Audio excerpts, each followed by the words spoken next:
Hello, Misfits. This is Kevin. And this is Kate. Welcome to Horrorwood.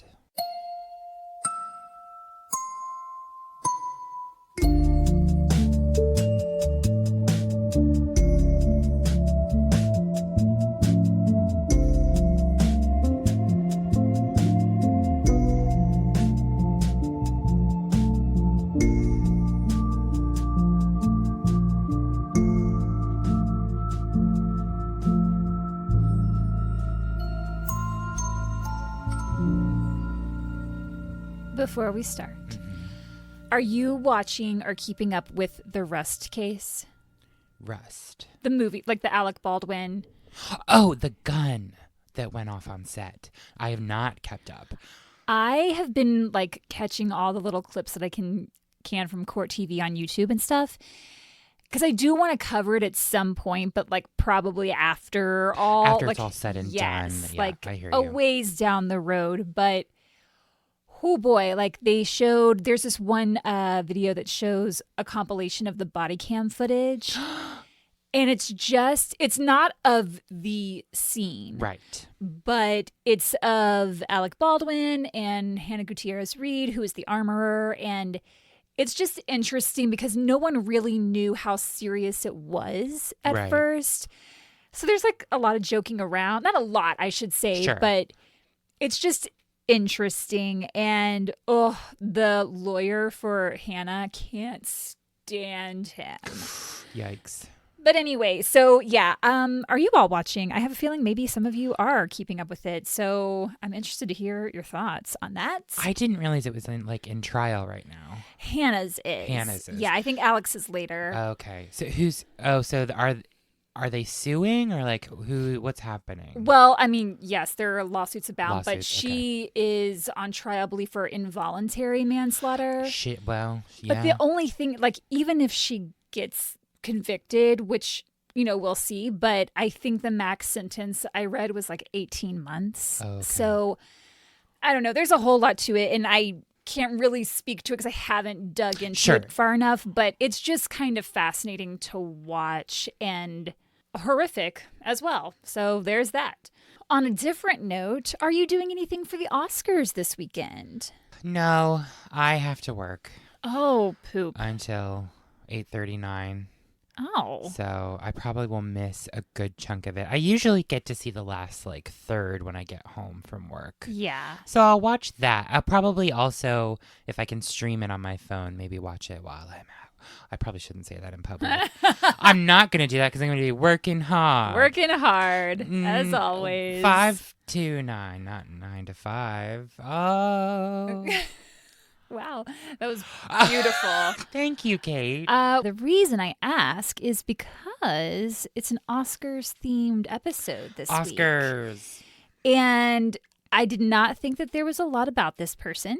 Turns out, found a lot. So Kate is this expert researcher. No, for real though, and deep dives. You deep dive. I love do. it. I go for a long swim. But maybe you all hate that because I don't know if it's boring to get all the background information. I never think it's boring. But all this to say that this is a two-parter. But I'm going to give you everything prior to the Oscars airing. So just know that. And that's part of the reason why this episode is coming out a day late, because there was just so much and I thought I was going to fit it all into one. And then I counted how many pages of notes I had and I was like, you know what? No, I can't talk for that long. So we're splitting it into two. But again, you will have everything prior to the Oscars airing so that you can listen to the final part and then watch the Oscars and then hope that none of the people that win an Oscar do what this guy did. Oh, no. Today we are talking about Gig Young. Have you ever heard of Gig Young? That name sounds familiar. I literally had never heard that name in my life. I've heard the name. Well, he is the only Oscar-winning actor that we know of who's committed murder. Aside from the actors murdering our hearts with their performances. Oh, Kevin. For those of you still listening, everybody just was like, rolled their eyes and said, fuck this. A lot of people do. We get a lot of hate on YouTube. Hey. It's okay. Gig Young was a character actor back in the day, and he was associated with some pretty famous people, so I was surprised I had never heard of him. I just had to make sure that we were recording. We are. Can you imagine? He was once married to Elizabeth Montgomery of Bewitched fame. Samantha, yeah. Jack Nicholson lost an Oscar to him, and Elaine Stritch lost her virginity to him. He was getting around. The way you just said that, I'm obsessed. Jack Nicholson lost the Oscar, and Elaine Stritch lost a virginity. So here we go. I could only find one biography written about him. It's titled Final Gig, The Man Behind the Murder by George Eells. It's really thorough. It was published in 1991, so some of the language he uses is a bit dated, but it's a great book and was my main source for this episode, so I'll definitely link it in the show notes. Amazing. Any relation to Gigabyte? GB? Is that a drag name? No, it like the storage amount. Like an actual like a gigabyte. Yeah. No relation. I was just making a stupid joke. I'm sorry. Gigabyte. No relation. That's my drag name. Continue. Wait, you had a different drag name before. What was it? They change every day. I see. In the early part of October 1978, 31-year-old Kim Schmidt wrote a letter to her parents describing the apartment she shared with her new husband, 64-year-old Gig Young. Ooh. She wrote, quote, "My office is up on the balcony overlooking the living room. The apartment has 20-foot ceilings. Gig looks up here and says, 'How's my Juliet?' And I say, 'Just great, Romeo. Couldn't be better.'" Less than 2 weeks later, both Kim and Gig, her husband of just 3 weeks, were found dead in that apartment. But to figure out how we got here, we should probably start at the beginning. Gig Young was a stage name. His birth name was Byron Ellsworth Barr, and he was born on November 4th, 1913 in St. Cloud, Minnesota. For the sake of clarity, I'm just going to refer to him as Gig. He was the youngest of 3, and his parents didn't hide the fact that they viewed his birth as a mistake. Fuck. They hadn't wanted another kid, and as you can imagine, this didn't exactly give young Gig a strong foundation growing up. The oldest of the kids, Don, was clearly their parents' favorite. He had their undivided attention for the first 5 years of his life before their second kid, a girl they named Genevieve, came along. So Don had a lot of self-confidence. He had the emotional support of his parents. And when he got older, he went to work with his dad, James, at his dad's canning business. It was a pickling and preserving company. Ooh, I've been on the pickle side of TikTok recently. I didn't even know there was such a thing. Yes, there is, Kate. It's all these content creators who make it their job to try different brands of like independent pickles. Oh, I thought it was people who like pickled things. That too. Oh, okay. Yeah, and like they'll all switch around their pickle jars and try them out on camera and give reviews. Oh my! I've got a lot of links to pickle jars. I thought you were gonna say I've got a lot of time on my hands. Yeah, I guess I'll have to check out the pickling side of TikTok. I'm never on TikTok. So James, the dad, was constantly praising Don, who was 7 by the time Gig came along. So while Don was working alongside his dad, anytime James would bring Gig to work with him, he'd introduce him to people by saying things like, and this is a quote, "This is Byron. He's shy and a little bit of a dumbbell, but he's a good boy." So not exactly doing the kids' confidence any favors. And Emma, Gig's mom, was kind of just over raising kids by the time he came along. Then stop having them, sweetheart. Yes. Gig and his sister Genevieve, or Jen as she's called, were just 2 years apart. And Emma was feeling overwhelmed having 2 toddlers running around. Ew. Well, I mean, I get that. Like, a lot of people feel overwhelmed. But rather than, work through that, she found reasons to not be home. Like, she'd be like, "I got to go assist with this PTA meeting down at the school." Or, "Oh, what's that? The church has an event they need organized? Sign me up. See ya, kids." Was there anyone there to watch them? Yeah, okay. We're going to talk about her. Emma was also assisting James at his business by doing the bookkeeping. So, like, literally, they were just never home.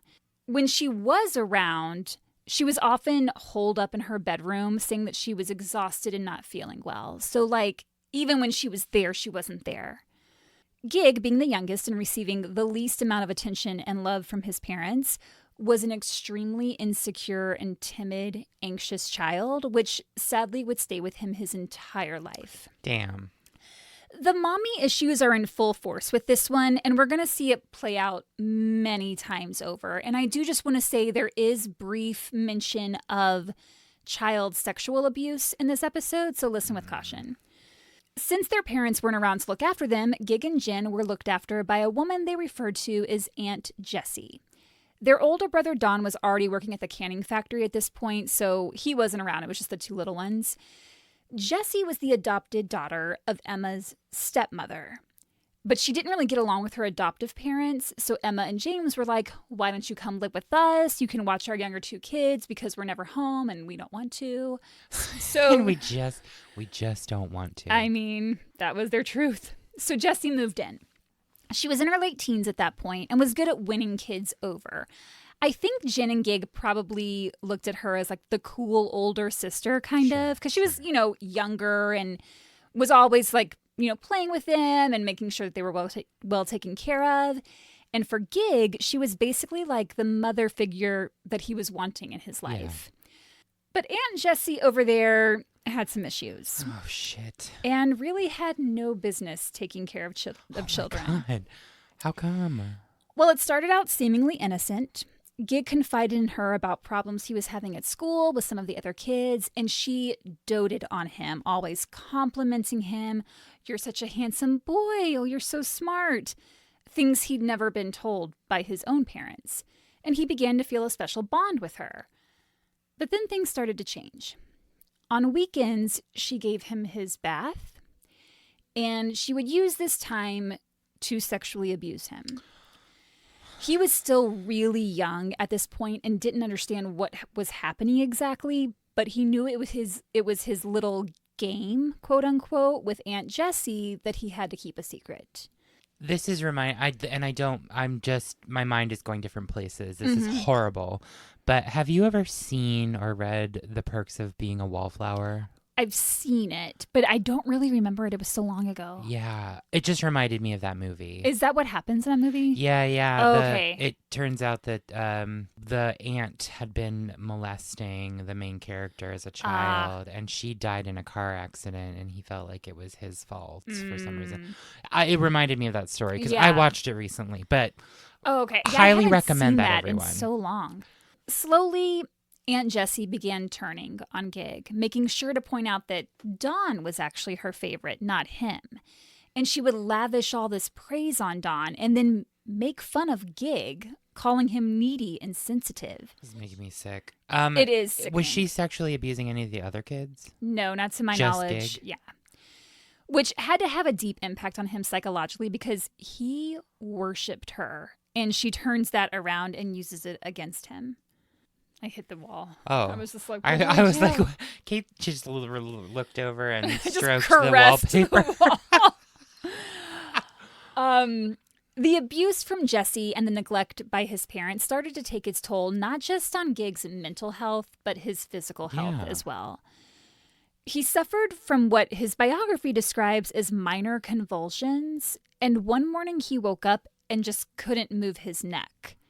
A chiropractor had to come out to the bar house twice a day for a week, making adjustments on him until he could move again, which is oh my God, wild. That's insane. His older brother, Don, who was in his early teens at this point, was in charge of looking after Gig and Jen when there were no adults around. And Don was pretty aggressive. He would just demand that his younger siblings do whatever it was he wanted while he was in charge. So he seems like an asshole.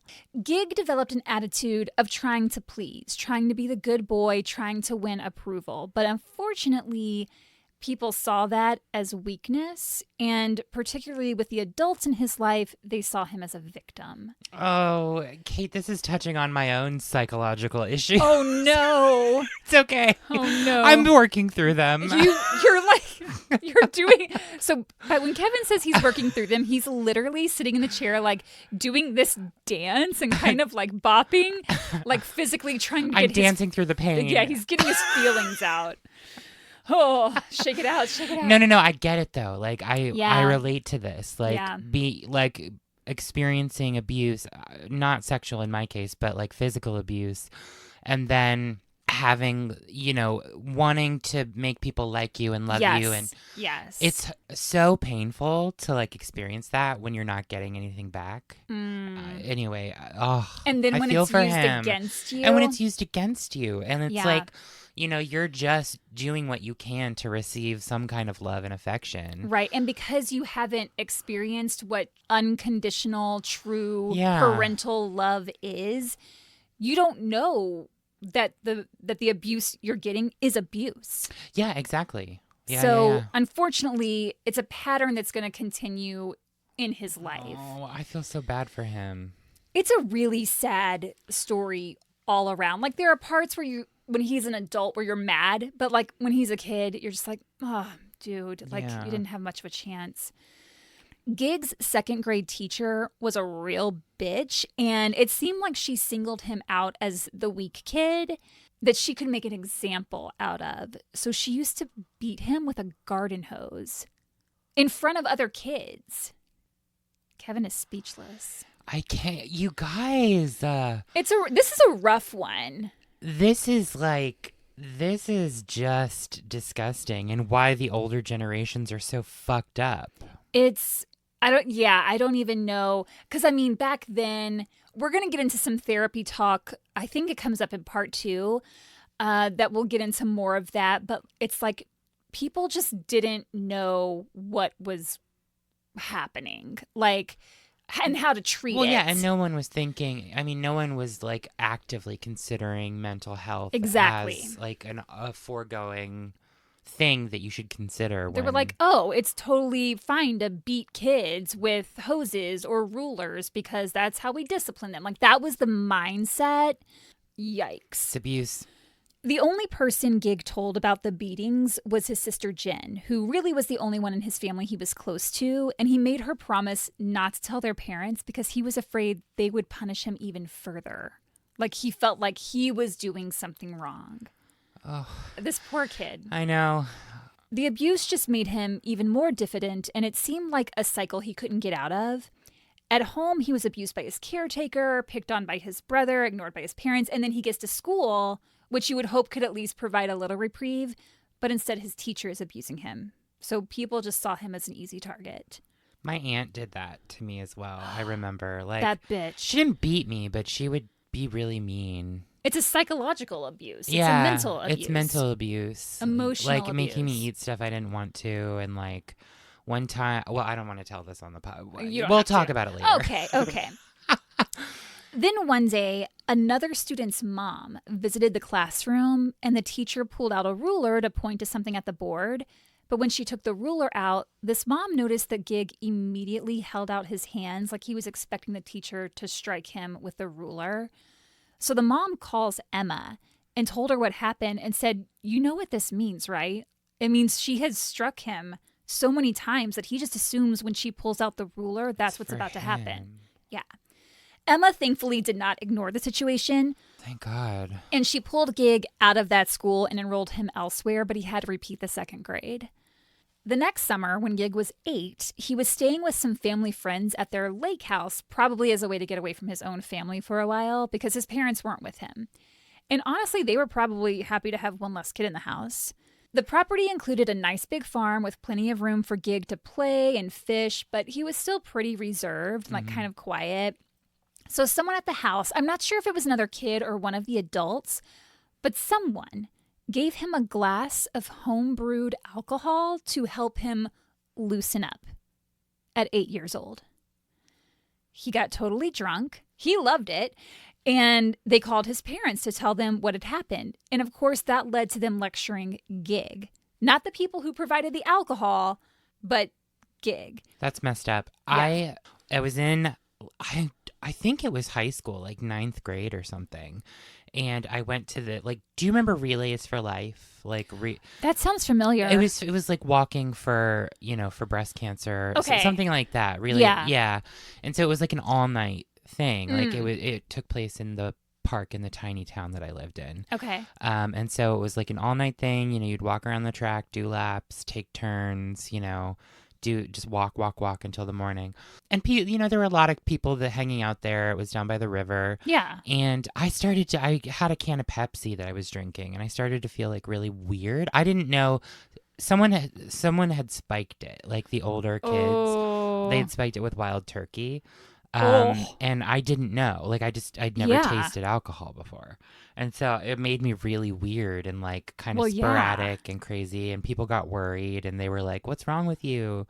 And they had me sit down for a little while, and then it was fine. But yeah, then one of the kids who did it came up to me like a year later and was like, "Oh yeah, we totally like spiked your Pepsi." What an asshole. I know, right? I hate it. So Gig's parents are basically telling him like, you can't do anything right. Why can't you be more like your big brother Don? Ugh, that kind of stuff. Gig became really withdrawn from his family, with the exception of his sister. Besides Jen and their family dog Shep, Gig was a loner. So to pass his time, he would hang around the city dump for hours, listening to the adventures of homeless people, which were known as Knights of the Road. And maybe that's still a term, I'm not sure. And he would invite these people back to his house and make them food. That's nice. Dangerous, but nice. But yes, he had a good heart. Yeah. And back then, there was they were called hobo signs, which were symbols that homeless people or poor people would leave for others, indicating whether a house was safe to ask for food or if a particular area was dangerous. Mm-hmm.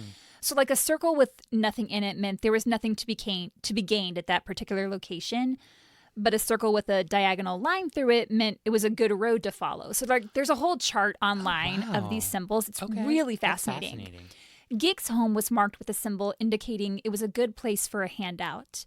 So homeless people were frequently coming by for food, and only Gig and Jen knew why. And their parents were just like, "Hi, this is weird, I guess, but here's some bread." Like, they couldn't figure out why all these people are coming over asking for food. Well, I mean, I guess it was nice that they went along with it. Yeah, when they were around. When they were there.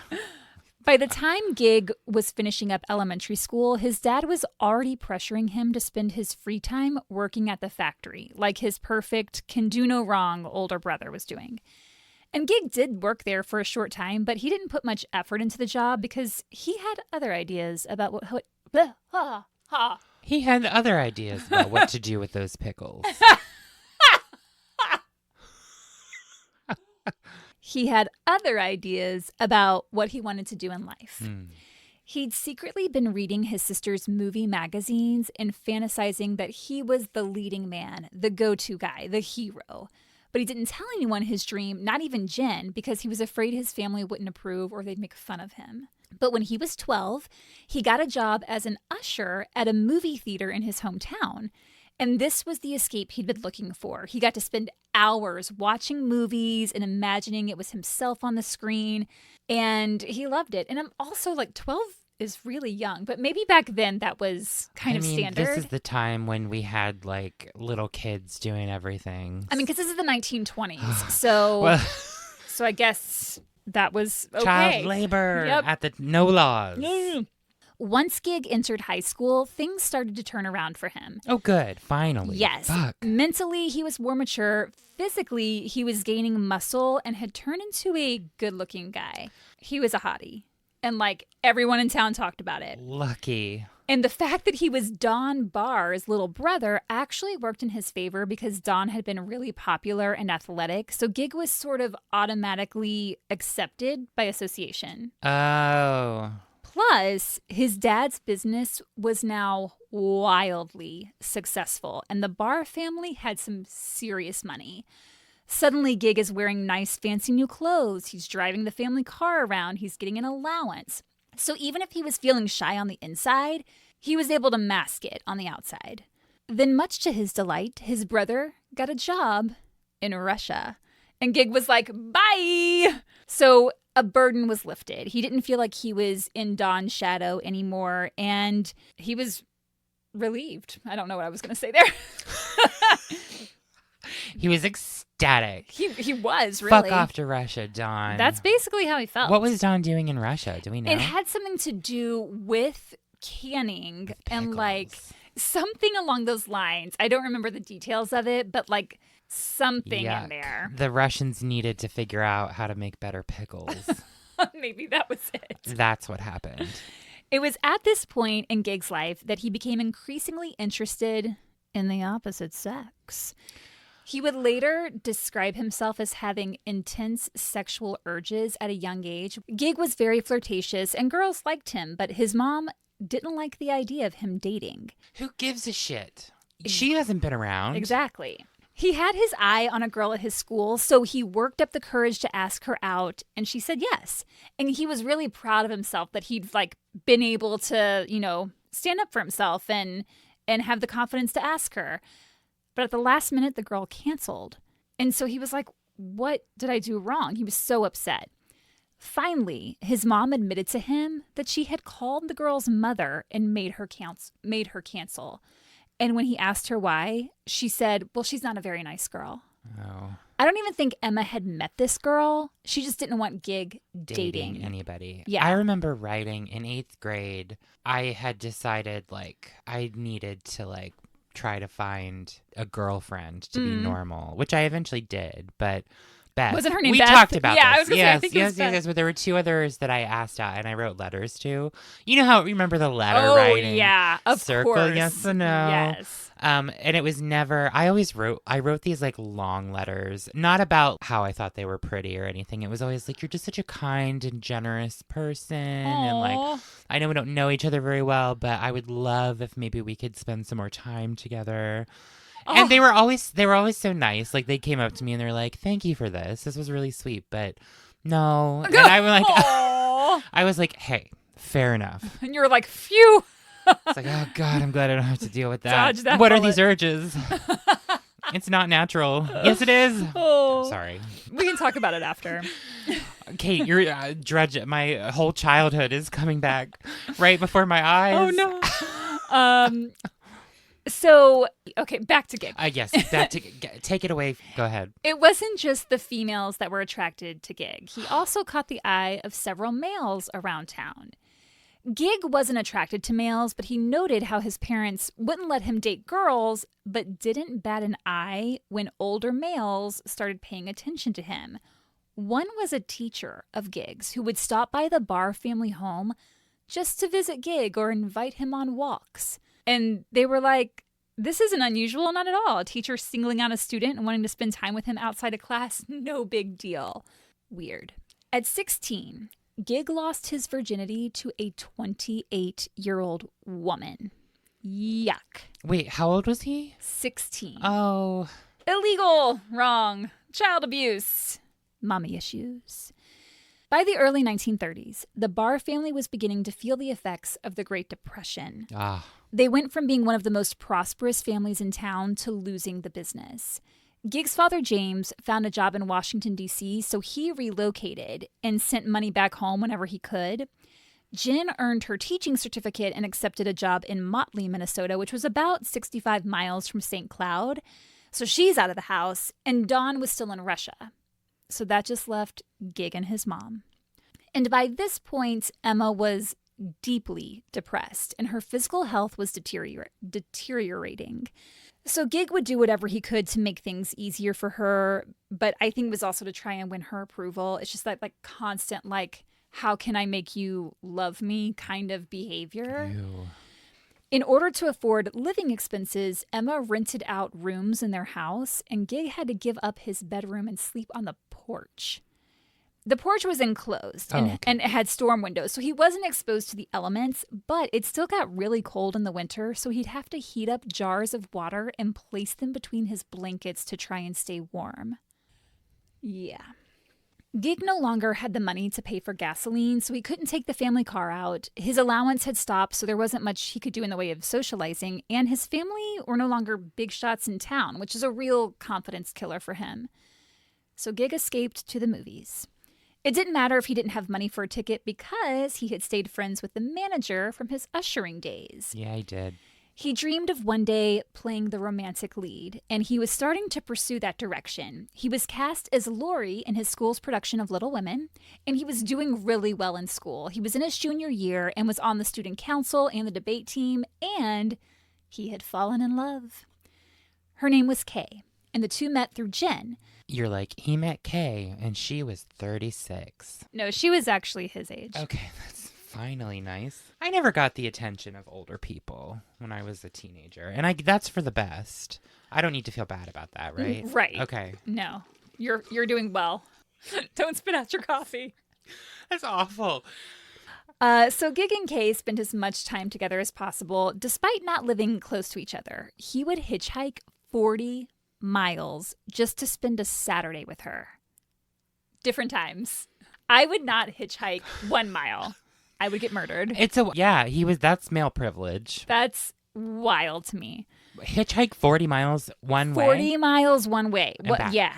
The two loved spending time at the lake or going to the movies, and it was pretty much assumed by both families that they would eventually get married. But then James contacted Emma and Gig and said it was time for them to move to Washington, D.C.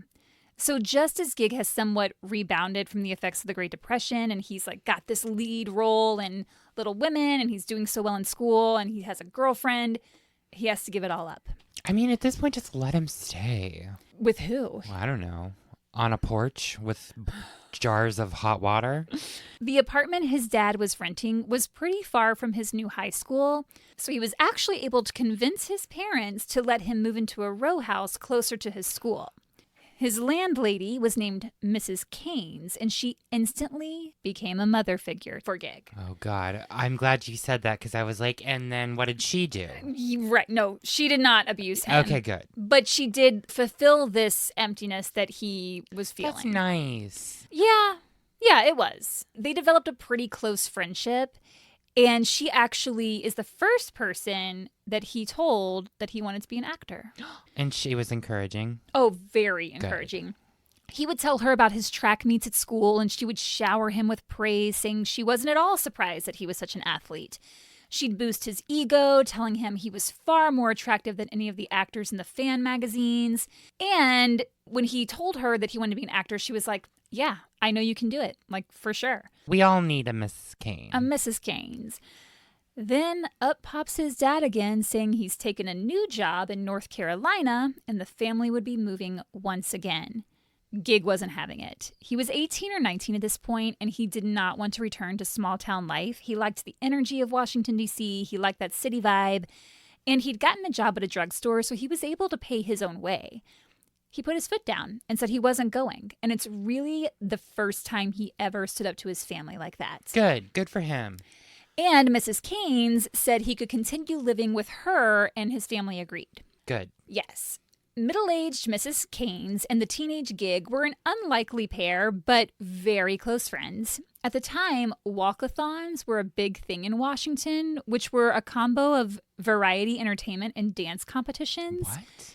And Gig and Mrs. Keynes would often go as spectators and cheer on the contestants. That doesn't exist anymore. Like, can you imagine just going down to the dance competition and cheering on the couples? Oh my God, I want to do that. It would be fun. I always loved that scene in the Golden Girls. There's an episode of Golden Girls where they go to an all-night dance competition for charity. Oh. And you have to keep dancing with your partner to win the thing.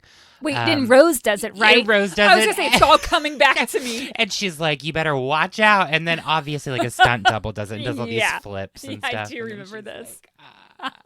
Such a good episode. Oh, I heart Betty White. So Mrs. Keynes told Gig that with his good looks, he could probably make some pretty decent money as a ballroom dance instructor because people would be like, ooh, I want to take dance lessons from this guy. Like Rudolph Valentino with the taxi dancing. Oh. Like the hot dance teacher. Yeah, kind of like that. Yeah. And it probably paid some pretty decent tips. So he started doing that part-time. She also encouraged him to join the local theater troupe, which he did. And his roles kept getting bigger and bigger. And of course, he loved the attention he got from the audience because it was a real ego boost if he got a laugh or when everybody was clapping for him. I've always often thought about this. One of the reasons that people go into the arts, I wonder, is not feeling like you're part of something. Yep, or not 100%. Getting that attention that you need to have confidence as someone who's, a youth growing up. Mm-hmm. It's like you can get it from people by doing this specific thing. Yeah, and it's immediate. And it's immediate. It's like a fix almost. You know what I mean? Absolutely. Yep. Just throwing that out there. Some psychology. And I'm catching it. Oh. All right. Kate just matrixed back and If only this were a visual medium, you all would be amazed. You guys don't even know the half of it. When Gig finally worked up the courage to tell his parents, hey, I'm doing theater and I love it and this is what I want to do with my life, his dad was like, I don't think so. Oh, shut your mouth, David. James. Same thing. James did not approve of the influence Mrs. Keynes had over his son, so he arranged a job for him as a bookkeeper. Ew. I mean, yay, but we all need bookkeepers, but to deciding, no, this is what you're going to do. Deciding for him. Yeah, because Gig at this point is a full-grown adult. He can decide for himself. Exactly, but James is trying to control him. Gig obliged because that is what he did, and he started the bookkeeping job. But of course, he hated it and wasn't good at it. Math wasn't his thing, so then he was moved to the switchboard, which he was even worse at. So they made him the parking attendant. Damn, that's demotions. But Gig didn't really care because he had other things on his mind, like the swelling of his testicles, which turned out to be inflammation of the epididymis, which is the tube where sperm cells mature and are stored. I know, I took a real sharp turn there. Look on your face. I'm sorry. I didn't even know that anatomy. Yep. The what? Epididymis. Epididymis? I had to look up how to pronounce it. Epididymis. Well, that's interesting. Tell me more about these old testicles. I will. So his doctor prescribed calcium therapy and a move to a warmer climate.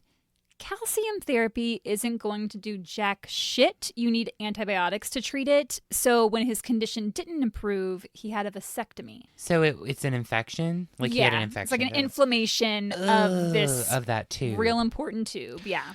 Well, I need to look at a diagram. It's there. It's in there. On the Google. I thought you meant like, you're like, yeah, you got it. I mean, you do. Moving on. Sorry. After the vasectomy, despite that the calcium therapy hadn't worked, his doctor's course of treatment did give him an excuse to go to California. Hey. Because the doctor was like, you need a warmer climate. And Gig was like, doctor's orders. Guess I got to go to Hollywood. To Hollywood. So he used that excuse to tell his family he was moving. I imagine he's drinking a big thing of milk because you said calcium therapy. And he's like, off to Cali. Milk. It does a body good. And your testicles, apparently. Which are part of your body. So it all comes Did you full know circle. that? So this was fascinating in health class because the testicles are on the outside of the body because it's too warm inside for them to be on the inside. I did not know that. Yeah.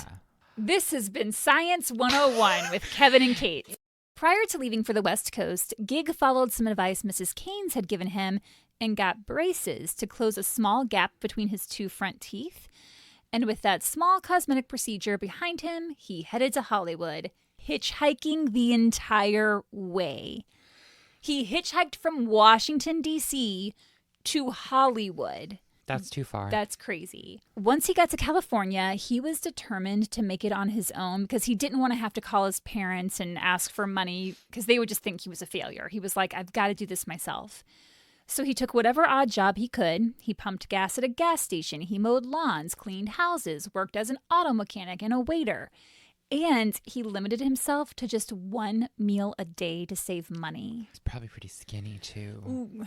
He eventually joined a theater group that was one of these pay-to-play situations, so actors there had to pay dues in order to perform. But Gig, having turned into quite the charmer, worked out a deal where instead of paying the fee, he would help build the sets.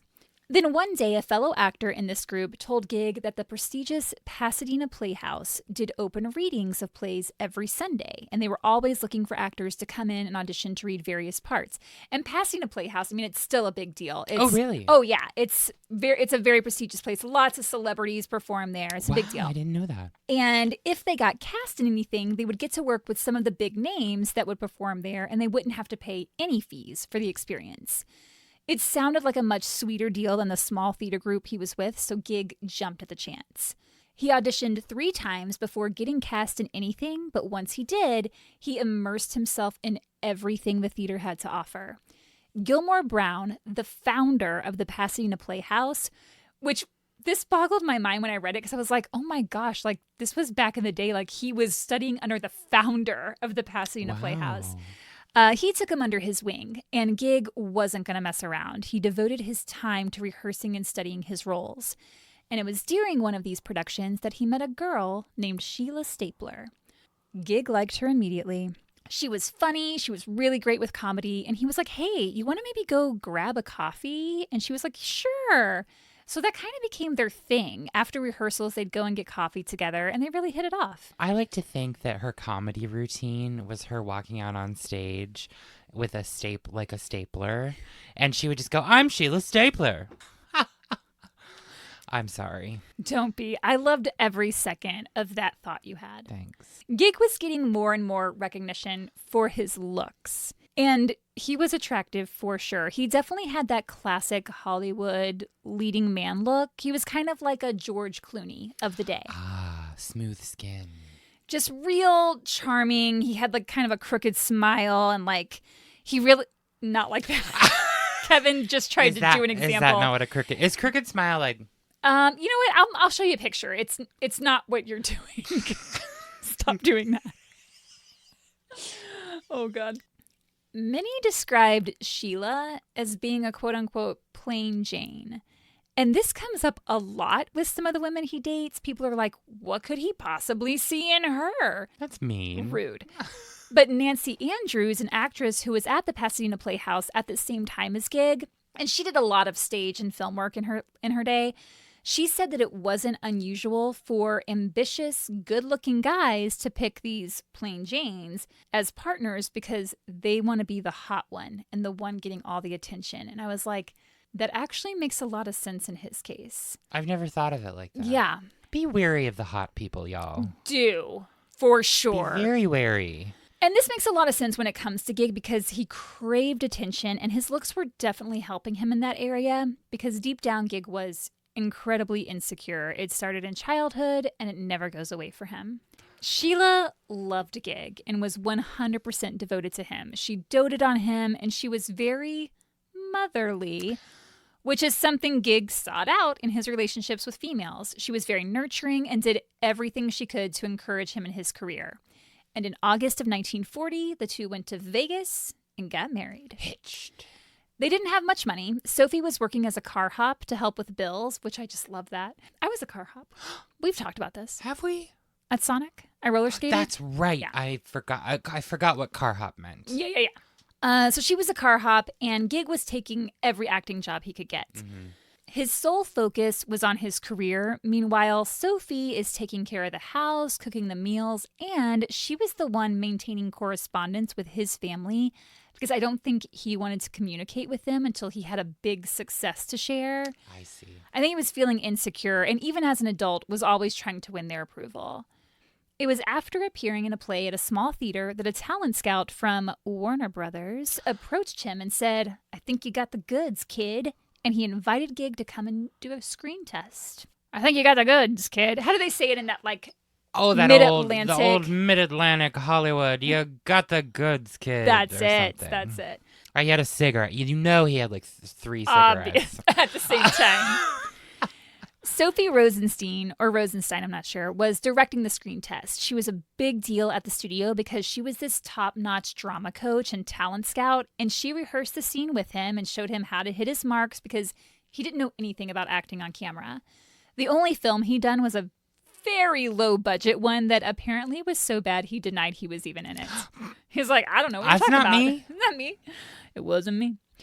Gig's screen test was a bit of a disaster. He couldn't hit his marks and get his lines right. It was one or the other. Like, if he's going to hit his marks, forget the lines. If he's going to hit the lines, he's completely out of the light, out of the focus. I think I've probably told you this story before, Kate, but I'll tell it again, and you can cut it if you want. But Let's hear it. I took that screen acting course in London when I was studying abroad. Oh, I do remember that. Yeah, and my final was a commercial audition, and I had to go in, and they handed me the script. I had to memorize it on the spot, go in the room, ask the shot, ask what my marks were. I did like make sure I was like talking through the right stuff, and then do the commercial.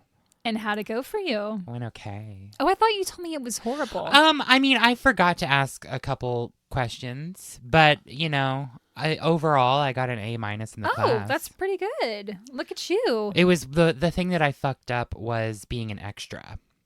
Oh. Because I was overacting. Oh, that's what I remember. And then they showed it, and he was like, "This is what you don't do. Don't do this. You don't pull focus, or they will ask you to leave." It's just that you were a superstar, Kevin. Thank you, Kate. And you deserve the spotlight. That's all. Gig, on the other hand, his screen test was pretty horrendous. Oh. But Sophie was like, "That was sensational, excellent work," because she didn't want to bruise his ego. So she's trying to like build up this new actor. Mm-hmm. Yeah. She did a personality test with him, just asking him some questions about himself, and that's when he was able to turn on that Gig Young charm. He didn't have a lot of experience, but he did have the it factor, and Warner Brothers signed him to a contract.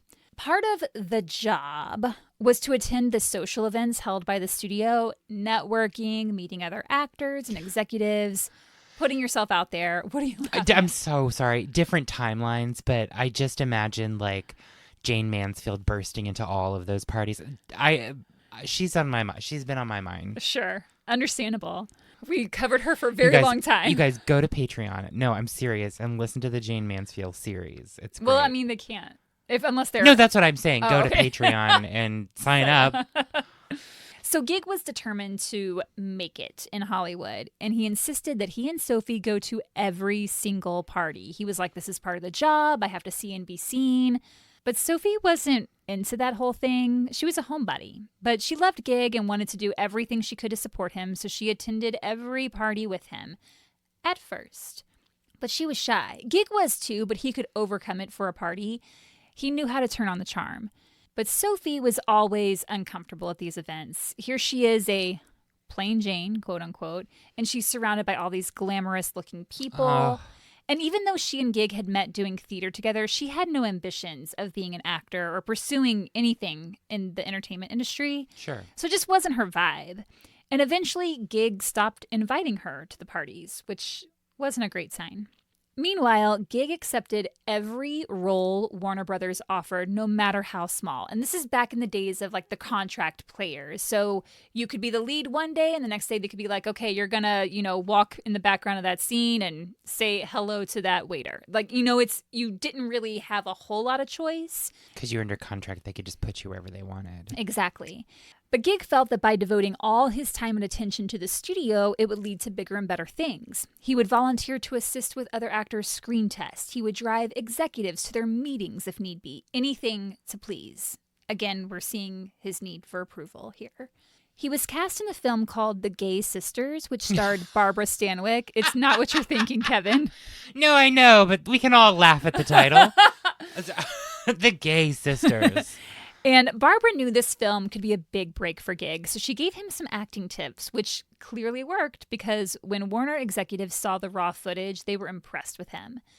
Suddenly, everyone at the studio was losing their minds over this guy because they felt like he was going to be the next Cary Grant or Errol Flynn. Dang.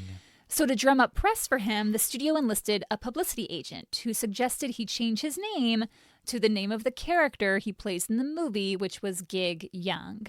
So the posters and ads for the movie read, "And introducing Gig Young as Gig Young." So that was kind of how they were wanting to draw attention to him. Oh, interesting. Because Warner Brothers thought it would put a spotlight on the guy they believed was the next leading man. Big thing.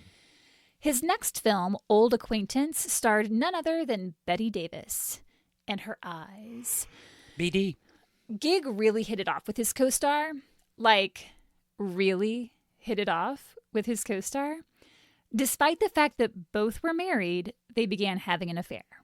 Are you a Betty Davis fan, Kate? I don't think I have an opinion one way or the other. I love her. That's because I honestly haven't seen a ton of stuff of hers. So we're gonna watch a movie called Hush Hush, Sweet Charlotte. Okay. Is it a scary movie? Mm-hmm. Oh, good. Okay. Sheila chose to believe that the reason Gig often came home late from set was because there were so many production delays caused by the fights Betty would get into with her co-star Miriam Hopkins. The fights the women had made the papers, like it was a huge deal. So Gig could point at that and be like, see, yep, right there. They were totally fighting and I had to stay late. And Sheila was just like, okay. That wasn't the case though, was it? It sure wasn't. Soon after the end of the shoot in 1943, Gig was sworn into the U.S. Coast Guard. His time there was pretty uneventful, with the exception that it was during this time his mom was diagnosed with cancer. He was granted 2 emergency leaves to go visit her, and on the first visit, they were able to put their differences aside, and she told him how proud she was of him and the success he was having, and how she really liked Sheila, thought she was a great wife for him. It was like all the love he needed from her when he was growing up, she was finally able to give now that she was on her deathbed. How nice. Exactly. It makes you wonder, like, if she regretted how she treated him as a kid, because it kind of sounds like she did. And I feel like that's something that people get to the end of their life and they're just like, what was the point of that? It's manipulative to the person who... I'm going through this right now with my dad. Like, he's getting sick and older, and we hadn't talked for 7 years. And now all of a sudden, like, I have to be back in his life because he needs it to feel maybe better about himself. Oh, I didn't look at it that way. That's interesting. Which is why I'm not going full in, because, like, your missteps in our relationship over the years does not get a pass. Like, right. Just because there's something going on with you that you feel like you need to reconcile. Yeah. Sorry. No, but I'm glad you brought that up. But it's interesting it's just, when you get to that point and people are like, oh, now I can get what I need from them. You know what I mean? Right. And it's like, that's not fair. It's not an equal playing field. Yeah. On Gig's second visit with his mom, it was clear she was probably not going to make it much longer. But his emergency leave was almost over and he was scared to tell her. But he thought, well, if I just leave and don't tell her, that's worse. I can't ghost my own mom. So he finally breaks the news to her that he has to leave and return to the base in California. And she said, quote, "That's all right. I'll be leaving soon myself." I don't love that. I don't either. And 3 days later, she died. Okay. On July 4th, 1945, Gig was released from service because he contracted malaria, and he was eager to get back to work at the studio. Those mosquitoes. Ugh. Warner Brothers threw a huge cocktail party for him to welcome him home, along with another one of their actors, Ronald Reagan. Reagan. I look up and I'm in the costume of Reagan from The Exorcist. Oh. I can't turn my head all the way around. My head turned all the way around. Sheila actually did go to this party with him, and it was there she met Sophie Rosenstein, who had helped Gig through his first screen test. Right. Gig and Sheila, along with Sophie and her husband, became good friends. They often went to the beach together, had meals together, and they even bought a plot of land just north of Malibu together where they planned to build a little weekend getaway cottage that they would all share. Okay. People did that, Great. I guess. Good for them. Sophie was also Gig's acting teacher. Other students of hers over the years included Frances Farmer, we're going to cover her, Rock Hudson, and Tony Curtis. And she encouraged Gig to study classical playwrights like Shakespeare and Chekhov to stretch himself because unfortunately after World War II, he just wasn't getting very good roles at Warner Brothers. He signed on to play Errol Flynn's brother in a movie because he was always willing to play any part. But Errol Flynn was the it guy at the studio at the time. So playing his brother meant Gig was not going to be seen as a leading man. They dressed him in baggy clothes and directed him to be kind of wimpy and dull. So it didn't really do him any favors for his career. Before the war, he was the hot up-and-comer. But after the war, his career kind of stalled, and Warner's ended up dropping him, unfortunately. He does end up working with Warner's again, so it wasn't like the end of the road. Okay. But, it's a hiccup. Yeah. Then in 1949, Gig's brother, Don, died of tubercular meningitis, and I think Gig had a lot of unresolved feelings when it came to Don, which just fed his inner demons. Gig's home life with Sheila wasn't faring so well either. He was staying out later and later, going to more parties without her, so he was never home, and this led to a lot of fights between the two. Gig began confiding all his problems, both professional and personal, to Sophie. And it wasn't long before the two of them began having an affair. Sheila started to catch on and felt betrayed because Sophie had been her friend. Like, Gig had brought the two of them together, and then Sophie betrays her in this way. One night, Gig had gone out partying, presumably with Sophie, and when he returned home, Sheila confronted him, and she was like, "Do I have something to worry about? Like, seriously, Sophie? Really?" Gig lost his shit. He starts shouting at her, smashing furniture, turning over tables and lamps. He went on a rampage. And Sheila was like, "Oh my God, I've got to get out of here. He's going to kill me." She ran to a neighbor's house and asked them if they could come over and help calm Gig down, which they did. And as soon as Gig saw them, he acted like everything was fine. But after that incident, he moved out and filed for divorce. In the divorce proceedings, Sheila cited mental cruelty, and Gig claimed that being around her was, quote, adversely affecting his career and leading him to drink. He'd been a drinker long before he ever met Sheila, and she had done nothing but support his career, so he needs to take a seat. Several seats. All of them. And have a few pickles. Yeah. Let's all just while calm you're at down. It. After his divorce, he started pressuring Sophie to divorce her husband, who happened to be Gig's business manager, mind you. And she was really hesitant to leave him, but eventually she did, and she and Gig were married 2 years later. Once again, people were like, how could he be with her? She's so plain. People were calling her homely. It's like, what is wrong with people? It's crazy. I'm sure they were beautiful women. They were. I saw pictures. They're beautiful. But by all accounts, Gig was incredibly devoted to Sophie. She was a few years older than he was. And once again, she was kind of like a mother figure for him. She was his teacher, advisor, confidant. He's looking for a mommy. Mm-hmm. People started speculating that because Gig married, quote, plain James, deemed unattractive by Hollywood standards, that perhaps he was gay. Not sure how they made that leap. I mean, people still do that. Being thought of as gay was something Gig was very self-conscious about. And one night he was at a party and he had had a lot to drink, and he was leaning on a piano, and the piano player made some kind of remark about his masculinity. I'm not sure what the exact comment was, but Gig had another one of his violent outbursts, like the one he'd had with Sheila, only this time he starts punching the guy. Until finally Sophie and a couple of her friends were able to pull him away and get him outside. And she was like, you know what? I think it's time for us to go home. So she gets him into the passenger seat of their car, and as she drove them home, Gig, for no apparent reason other than he was trying to release some pent-up hostility, I guess, Sure. grabs a knife that he just happened to keep in the glove compartment and started slashing at the roof of the car until the canvas was in shreds. What the fuck? Sophie didn't seem alarmed. If I were her, I would be terrified. But she just told him, you should repeat this story at parties so that it doesn't seem like this ominous, violent incident. Like, spin it so it becomes just a light cocktail conversation, which is really interesting. It's funny how people, like, cover up abusive things with, like, light humor. Mm-hmm. Yeah. She was always looking for ways to promote him and his career. But she's also in a relationship with him. I'm not saying any of it is No. healthy. Oh, no, of course you aren't. I'm just, that just boggles me even more on the situation. She even got him a new agent, which helped him land the role of an alcoholic composer opposite James Cagney in the film Come Fill the Cup. But as the studio execs watched the dailies, they didn't think Gig was very good, and they were ready to fire him. But James Cagney pulled him aside, similar to what Barbara Stanwyck had done for him, and gave him some acting tips.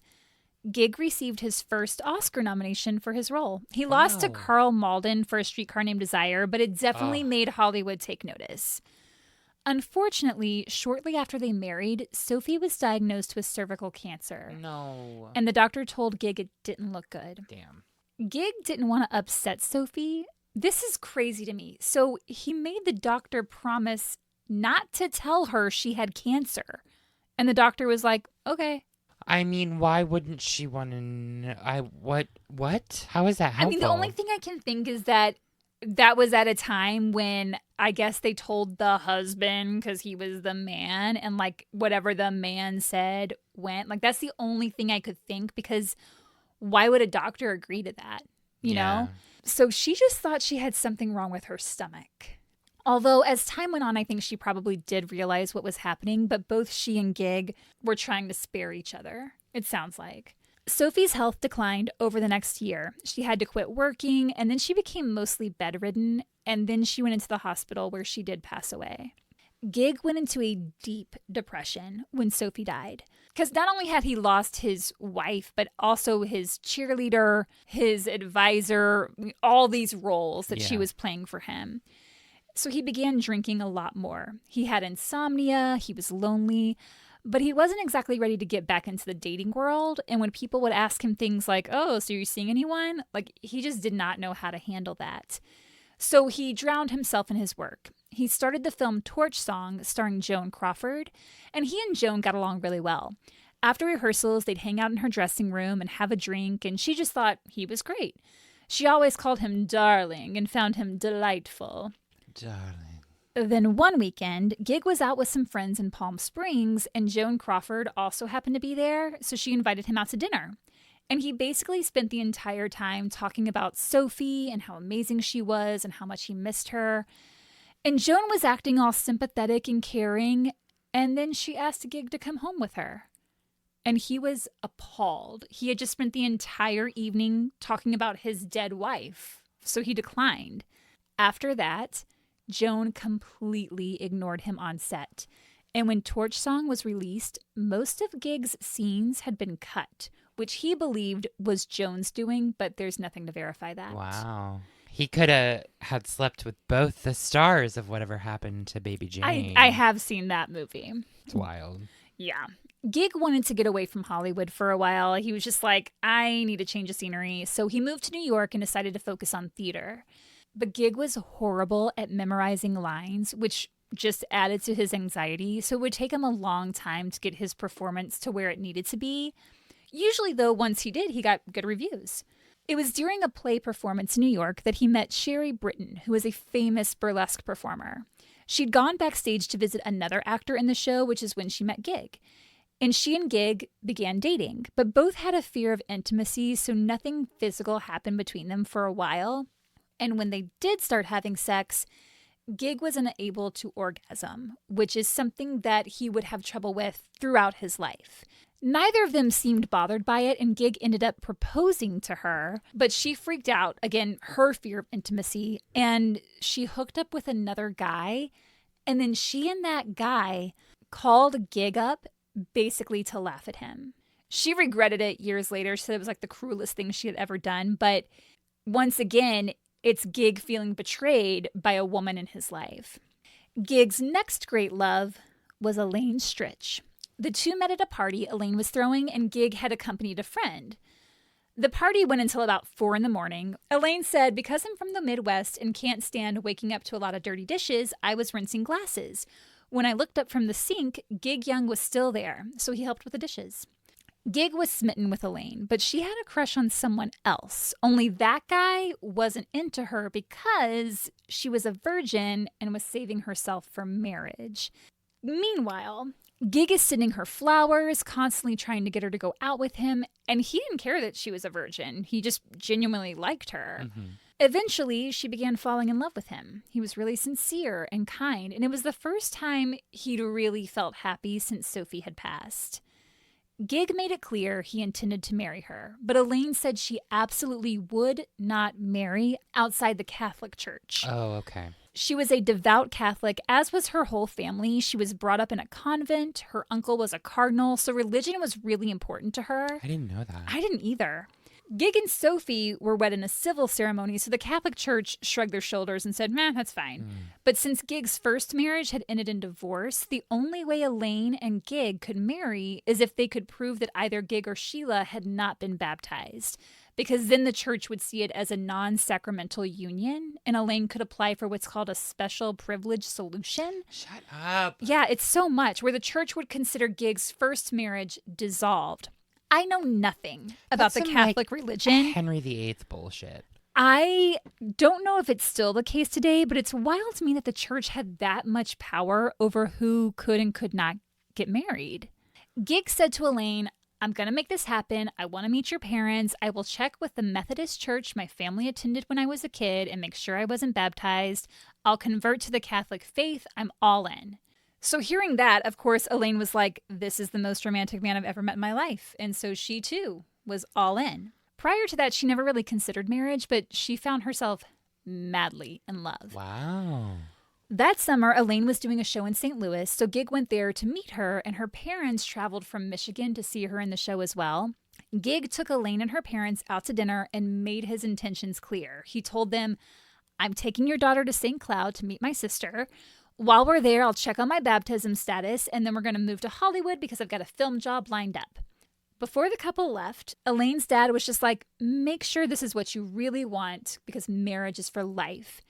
And her mom told her, and this is a quote, God, he's the most attractive man. Marry him in a cornfield if they won't allow it in the church. Oh, I like this mom. I do too. She knows what's important. In St. Cloud, they met with the minister of the church who told them there was no record of Gig being baptized. So they were thrilled, obviously. And once back in Hollywood, Gin began studying the Catholic religion with a priest. He and Elaine dated for a year and lived together but did not have sex. Then one day, they were out on a drive on the Pacific Coast Highway. The sun was shining, the wind was in their hair, and Gig was feeling some romantic feelings. Ooh. And Elaine was feeling some romantic feelings. And things started getting kind of spicy. Spicy and smoky, and our loins are on fire. And Gig was like, you wanna? And she was like, you wanna? So the two stopped for a romantic dinner in Malibu, had a couple of martinis, and then rented a motel and got busy. Elaine said she felt a little guilty, but happy. And Gig was probably the happiest he'd ever been, at least since Sophie. And then it all came crashing down.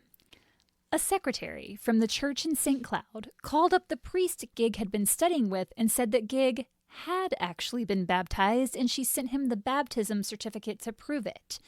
The priest immediately stopped Gig's lessons, and that was that. Elaine and Gig were devastated. They tried to continue their relationship, but knowing they could never get married, they ultimately parted ways. Oh, fuck. Yeah, they did stay friends, though. Just because of the religion shit? Yep.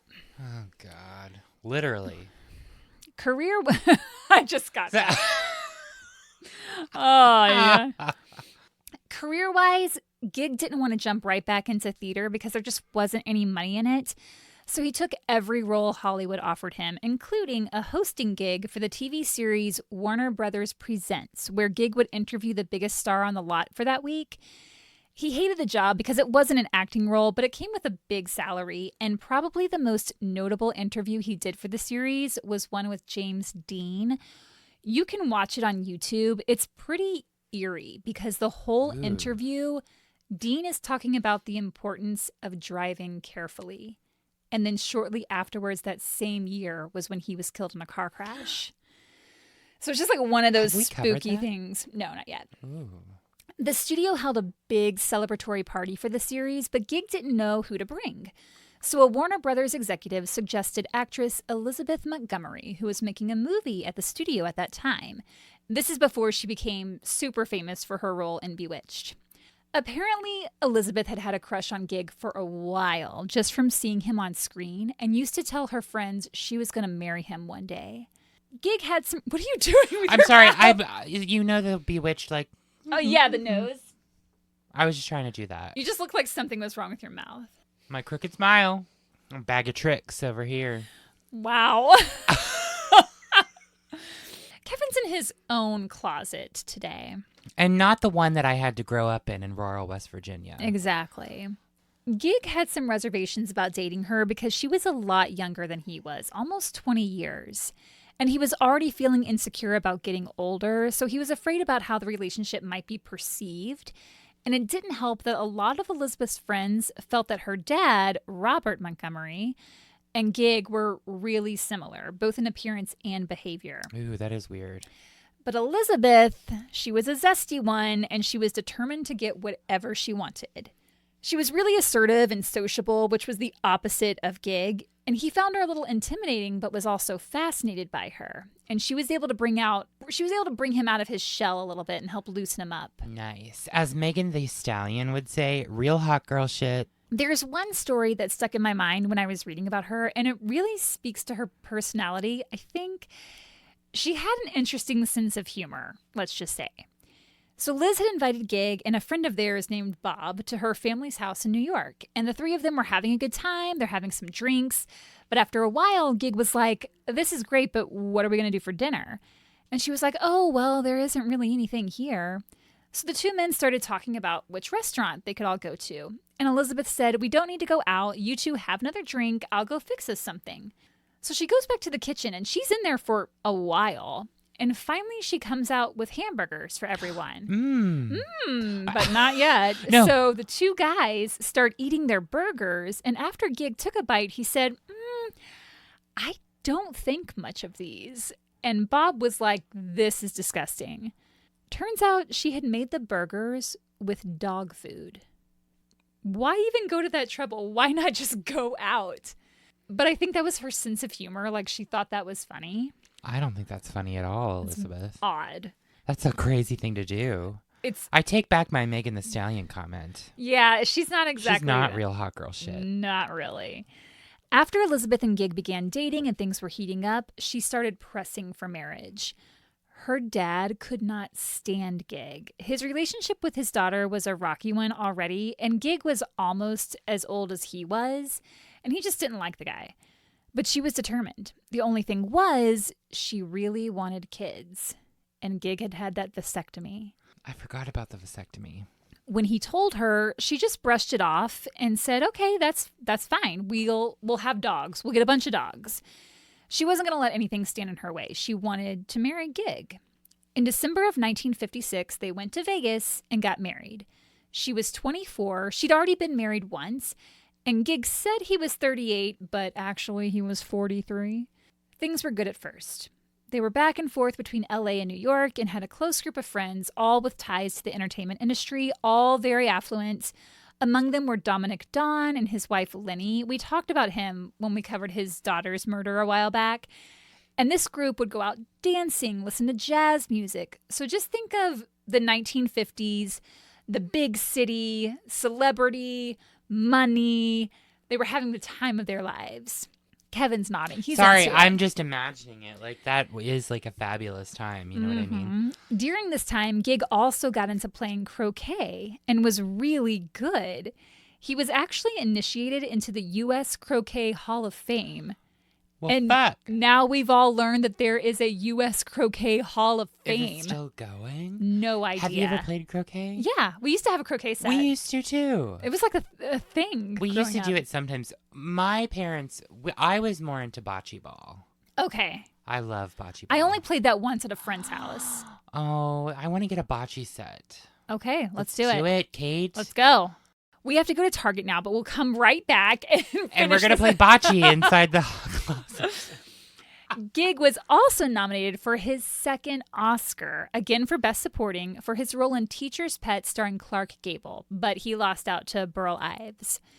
He worked with some major stars like Clark Gable, Doris Day, Katharine Hepburn, Spencer Tracy, but always in the supporting role. He never seemed to be able to break out of that, which he was really depressed about. That stayed with him. It got him down because he just wanted to be the leading man. Did he ever get to be a leading man? No. No. Okay. But the Oscar nomination meant more job offers, which meant more money, and Gig did like his material possessions. He bought himself a fancy Jaguar, a motorcycle, a boat. He liked his big toys. Meanwhile, Elizabeth really wanted kids, despite initially telling Gig she was fine with his vasectomy. So now it's coming back and she's like, actually, I do want kids and this is not okay. Shit. So to try and please her, he had the procedure reversed. That's right. I forgot you can reverse a vasectomy. And they did try for years, but they never did conceive.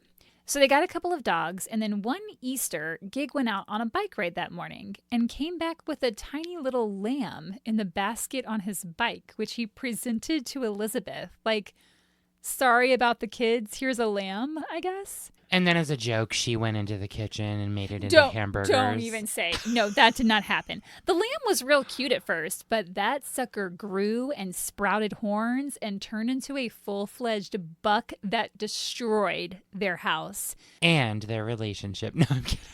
That came later. Okay. So eventually they had to give the buck to a zoo. What's with all these like wealthy celebrities back in the day just owning all these big animals like Jane Mansfield and her zoo and Anton LaVey and his lion and them with their lamb? It's like, it reminds me of like in today times of like wealthy people who are like, well, what else am I going to do? I guess now I'll just go to space and like taking a rocket and launching their ass into space because they've already done everything and they have everything. They just have to keep acquiring. They're like, I guess now we buy an elephant. Let's get an elephant for the yard. It's crazy. Despite putting on an act for the press that they were this happy couple, behind closed doors, it was a different story. Shortly after his Oscar nomination, Gig met an actress named Doris Rich, who was about 10 years older than he was, and she became a sort of mother figure for him. He was always turning to her for career advice, life advice. They were never involved romantically, but they were friends for the rest of his life. And at home, he'd say to Elizabeth things like, well, Doris thinks I should do this, or Doris made the most amazing observation, which of course is going to get annoying after a while. And Elizabeth felt he was more emotionally attached to Doris than to her. Gig was also drinking more and more, and Elizabeth would try to keep up with him by drinking just as much. Yikes. Yeah. Gig was never able to win over her dad. The two men despised each other. Oof. And Gig felt Elizabeth often saw him as her dad. The two men were getting the same types of roles. They were fairly close in age, so that led to some issues in the marriage. So kind of a weird situation. Then one day Elizabeth was in their living room and they had end tables on either side of the sofa. She opens the drawer of one of the tables and inside were tons of pictures of Sophie, Gig's former wife. Part of me gets that because she passed away. He loved her. Like, I can see, wanting just to like keep those memories of her. I can also see Elizabeth, why she would be furious about that, because it's another woman. And it's just a weird, it's not a great situation. Like, they're not communicating. I mean, it's one thing to have a conversation about that. Like, yeah.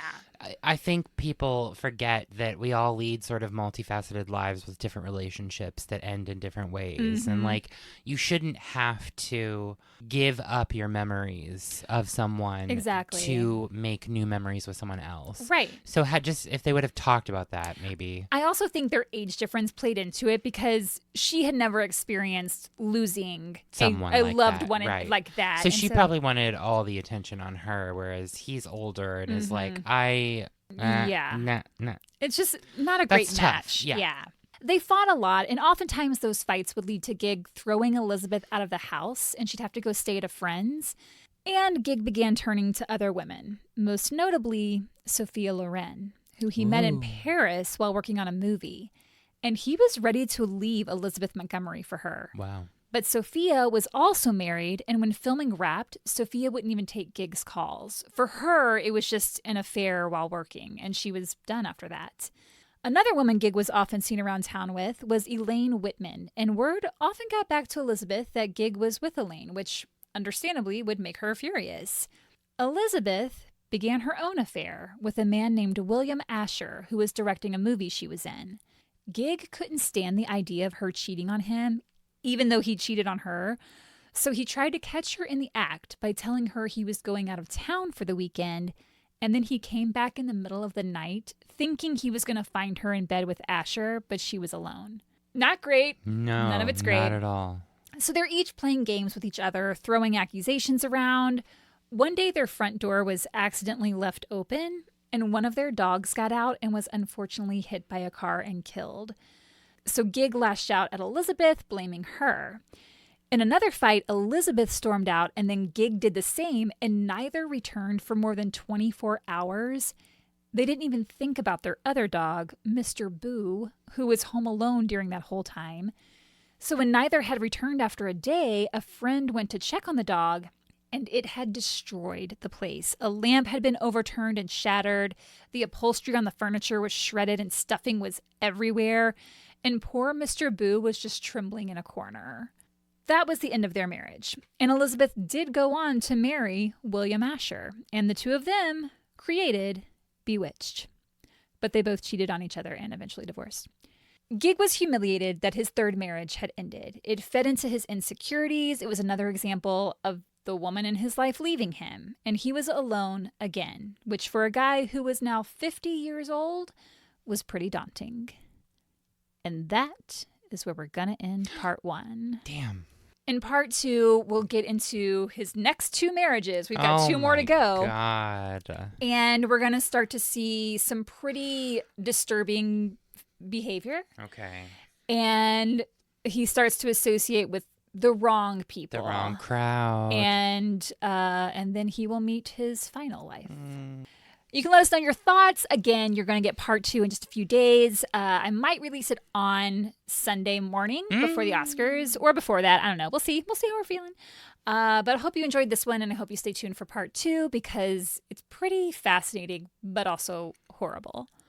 And you can let us know what you think on Instagram, Facebook, or YouTube at Horrorwood Podcast. Or you can shoot us an email at horrorwoodpodcast@gmail.com. At Gmail? Gmail. Sorry, Gmail. Or you can hop on over to Patreon, like Kevin suggested earlier. Yes. And that can be done at patreon.com/horrorwoodpodcast. Woo woo. That's Listen it to for the now. Mansfield episodes, y'all. They're great. I'm glad you think so. No, I loved that. Seriously, I told you. Love it. Love it. Love it. Love it.